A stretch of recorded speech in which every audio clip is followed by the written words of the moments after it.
Have y'all seen the report that was just produced where this chairman decided that he was going to block this committee from receiving additional information about y'all's guy, Trump, and all the money that he took? From what we did receive, we know that Trump got almost $6 million that we can account for, and we know that there's more there. From China specifically, we found almost $8 million total that he accepted from foreign governments while he was serving as the president of these United States. But we're concerned about the president's son who has not been involved in his administration. I just want to run it back, though, to the very beginning, because this is something that I just can't get over. I can't get over the gentle lady from South Carolina talking about white privilege. It was a spit in the face, at least of mine as a black woman, for you to talk about what white privilege looks like, especially from that side of the aisle. And let me quote your now ousted speaker and what he had to say about the Republican Party and y'all's lack of diversity.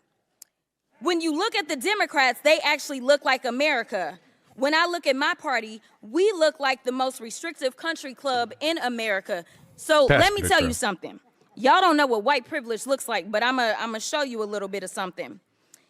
You see, you want to talk about a two-tier justice system, and this is the only time that y'all have ever referenced it, when this country has a history when it comes to black and brown folk of having two separate sets of rules.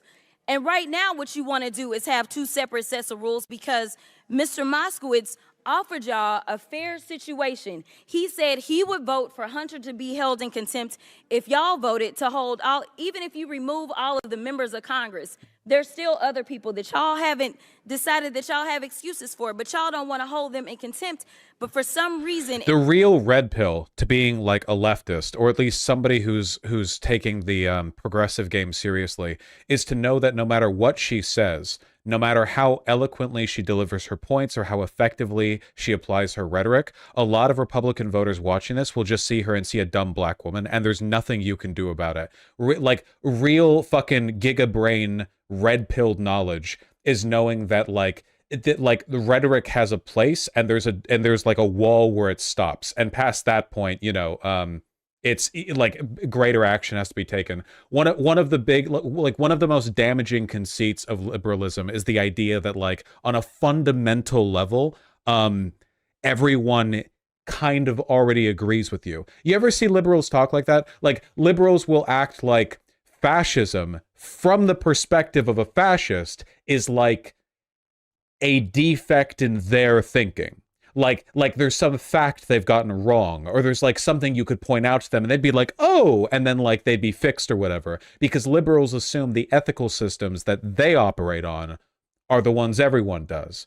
And, you know, very much the case with racism. Everything she's saying here, completely correct, obviously, but it's like the past a point, it's like that's dealing with the rot, right? I mean, that's cutting it under, is understanding that it can't begin and end with that, you know?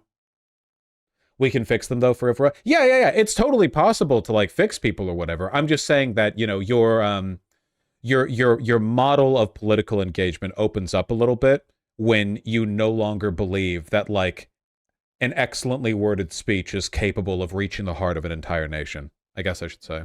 It makes sense to hold Hunter Biden in contempt, who has tried to comply. And let me tell you why nobody wants to talk to y'all behind closed doors, because y'all lie. That's just the bottom line. You have done it thus far in this investigation. You have done it this far as it relates to this committee. In every single hearing, y'all spin.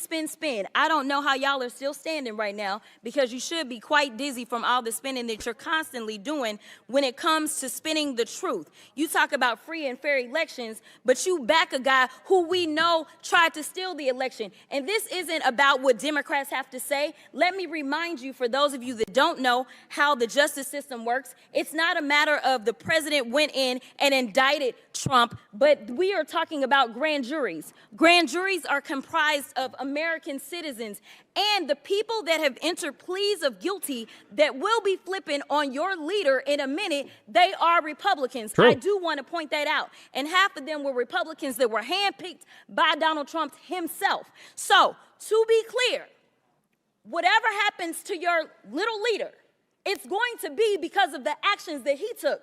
So you can talk all you want to about— I've seen some of the most insane racist anchor videos in response to her speaking Congress. Yeah. Oh yeah. No. Like to a lot of to a lot of conservatives, all they can say in response to this is literally just pointing at her and going like "dumb black woman." Like that's it. That's literally like all they have. That's fascism is a low IQ ideology. how January 6th was nonsense, but all of y'all were running. At that time, y'all were grabbing y'all's gas masks and y'all were running to your offices because you didn't know if they were coming to kill you.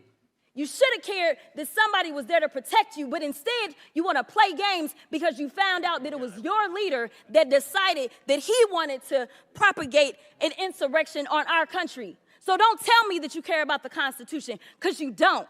All you care about is Trump getting reelected, and I'll yield the last of my time to my leader. True. Oh, I actually think that's another example, by the way, of how disconnected Republicans are from their leadership, from their electorate. You know, how often do you see Republican politicians go viral in a way that's positive for them? In my experience, it's almost never. You'll see Republican news hosts in their own little bubbles go viral for stuff they say, and Donald Trump occasionally does on his own.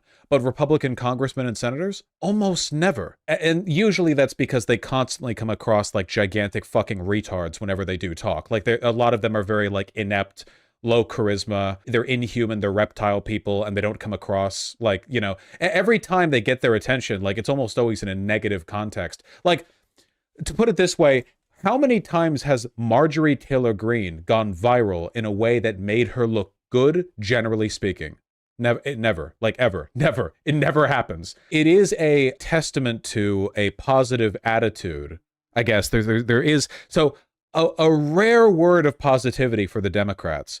Democratic legislators seem to mostly be human beings and are capable of their own volition going viral and getting attention in ways that make them look good, you know? You will relatively often see a Democrat congressman, senator, even a local representative, like what happened in Tennessee, do well publicly, but it never happens for Republicans because they're demons like top down. And it's just, that, by the way, guys, that's the reason why they're all leaning on Trump so hard. Trump is the only person they have who has the, I guess, attitude, energy, and charisma to present themselves in a way that gets attention that's not exclusively negative.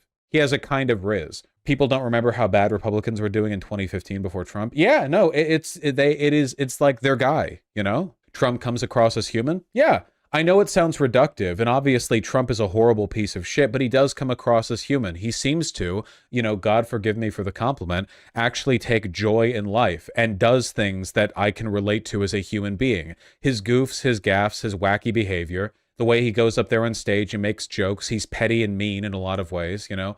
Like, I look at that and I think, he's not a good person, but he is a person. But then you look at the way Republicans talk on, like, you know, in Congress, their representatives, and they're freaks. Like, it's like they've forgotten how to be people. They've gotten so used to lying that they don't know how to deliver information in a way that doesn't come across as off-putting anymore. Trump is way more relatable than Elon Musk too. Oh, for sure. Yeah, 100%. Elon Musk, massive demon, you know? I don't call Donald Trump a demon, do I? Donald Trump is a horrible person, but he just doesn't have that demonic energy. He comes across as a person. He's not like a lizard person like Elon is.